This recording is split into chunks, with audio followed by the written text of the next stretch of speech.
Especial do Superior Tribunal de Justiça condenou o governador do Amapá a 6 anos e 9 meses de reclusão e a perda do cargo. Valdez Góes foi acusado de desviar dinheiro de empréstimo consignado de servidores do Estado. Os desvios ocorreram entre 2009 e 2010, no primeiro mandato de Valdez Góes, do PDT. Segundo o Ministério Público, ele deu continuidade à prática adotada pelo governo anterior de usar dinheiro dos servidores para custear despesas públicas. Os valores eram descontados dos salários de servidores que fizeram empréstimos consignados, mas não eram repassados aos bancos por uma ordem pessoal do governador. Mesmo honrando o compromisso que assumiram, os trabalhadores foram surpreendidos por cobranças bancárias. Para o STJ, Valdez Góes cometeu o crime de peculato-desvio. Ele foi condenado a 6 anos e 9 meses de reclusão em regime semiaberto. A Corte Especial o condenou ainda a pagamento de multa, a devolver R$ 6.300.000 ao erário e à perda do cargo de governador. E os ministros da primeira turma do Supremo começaram a julgar nesta terça-feira o caso do governador do Amapá, Valdez Góes, do PDT, acusado de desvio de dinheiro público.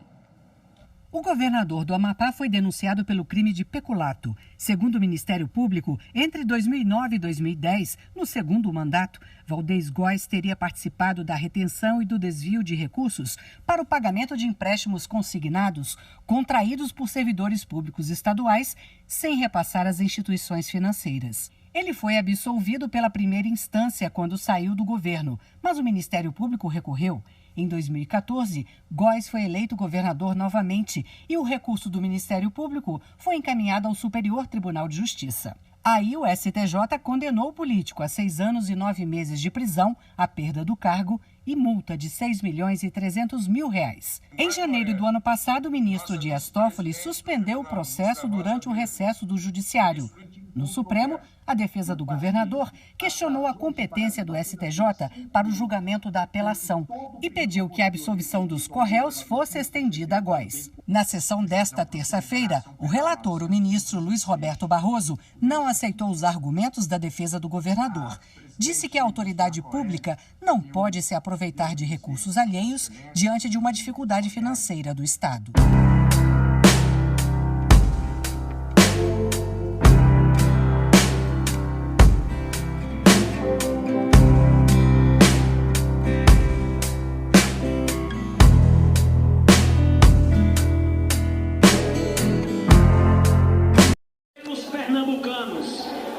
Especial pelos 100.785 que me honraram com a sua representação política nessa casa, fazendo aqui a merecida homenagem a 3 grandes parlamentares pernambucanos, Raul Jugman, Cadoca e Fernando Monteiro, que se estivessem na condição de titular, votariam como eu vou votar, pela ética na política, pela decência, por Pernambuco e pelo Brasil, sim!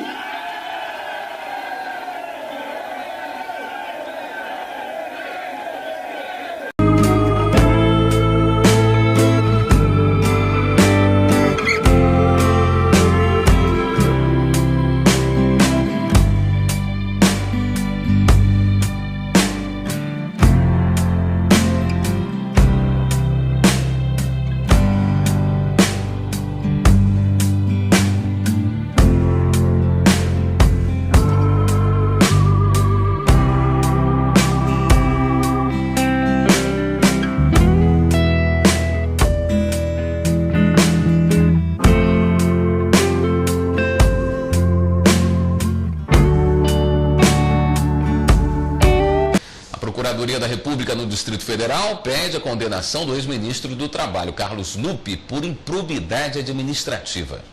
O Ministério Público Federal propôs uma ação civil contra o ex-ministro do Trabalho e Emprego, Carlos Lupe, e mais 2 funcionários do órgão. Adair Meira, responsável por organizações não governamentais beneficiárias de convênios com a pasta, também está sendo demandado pela Procuradoria da República no Distrito Federal. De acordo com a ação do Ministério Público Federal, Carlos Lupe teria sido transportado em viagem oficial para o Maranhão em dezembro de 2009 por uma aeronave paga por Adair Meira, que possuía convênios com o Ministério do Trabalho. E a maioria das parcerias teria sido firmada depois dessa viagem, caracterizando com isso a prática de improbidade administrativa. Caso sejam condenados, os processados podem perder os direitos políticos, ficar impedidos de contratar com o poder público e de receber benefícios e incentivos fiscais, além de pagar multa. Paulo, boa noite. Boa noite, Débora. Esta foi a última reunião da Comissão de Ética Pública da Presidência da República neste ano de 2011 e ela terminou agora há pouco aqui no Palácio do Planalto. O ministro Sepúlveda Pertence, que preside a comissão, conversou com os jornalistas no encerramento da reunião. A Comissão de Ética Pública recomendou a exoneração do ministro Carlos Lupe do cargo que ocupa no Ministério do Trabalho. Essa exoneração foi motivada devido às supostas denúncias de irregularidades que estão envolvendo o Ministério e estão sendo divulgadas pela imprensa nas últimas semanas.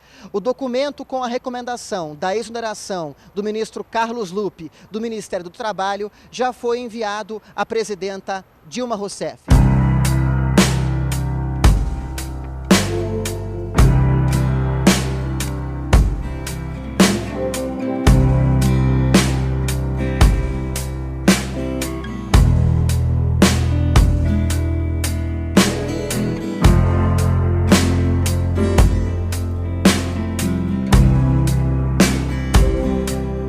Presidente da República eleito, Luiz Inácio Lula da Silva, confirmou na última quinta-feira, dia 29, que o presidente do MDB do Pará, Jader Barbalho Filho, será o ministro das cidades. A pasta será recriada pelo novo governo Lula. Ao todo, o governo terá 37 ministérios. Filho do senador Jader Barbalho, irmão do governador Helder Barbalho, Jaderzinho, como é conhecido aqui no estado, é uma indicação do MDB da Câmara. Ele é empresário do setor de comunicações e presidente do MDB aqui no estado. Lula reservou para a bancada do partido na Câmara o comando das cidades. Atualmente, as funções do Ministério das Cidades são desempenhadas pelo Ministério do Desenvolvimento Regional. Aí o Lula desmembrou, porque foi ele que criou esse Ministério das Cidades no governo anterior. Durante os antigos governos Lula, o Ministério das Cidades tratava de políticas como saneamento, habitação e também mobilidade. A expectativa é que a pasta continue com essas funções, além de gerir o programa de habitação popular Minha Casa Minha Vida.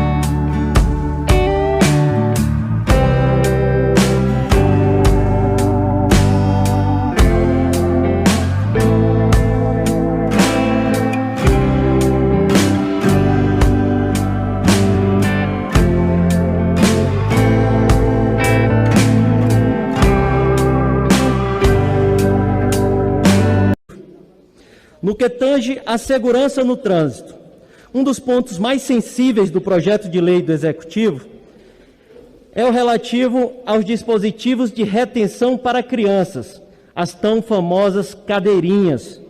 Por um lado, o projeto de lei avança ao introduzir no CTB a obrigatoriedade de uso desses dispositivos por crianças até 7 anos e meio. Eu gostaria aqui, deputado César Pires, de comparar o trabalho do Juscelino Filho com o trabalho do deputado Felipe dos Pneus.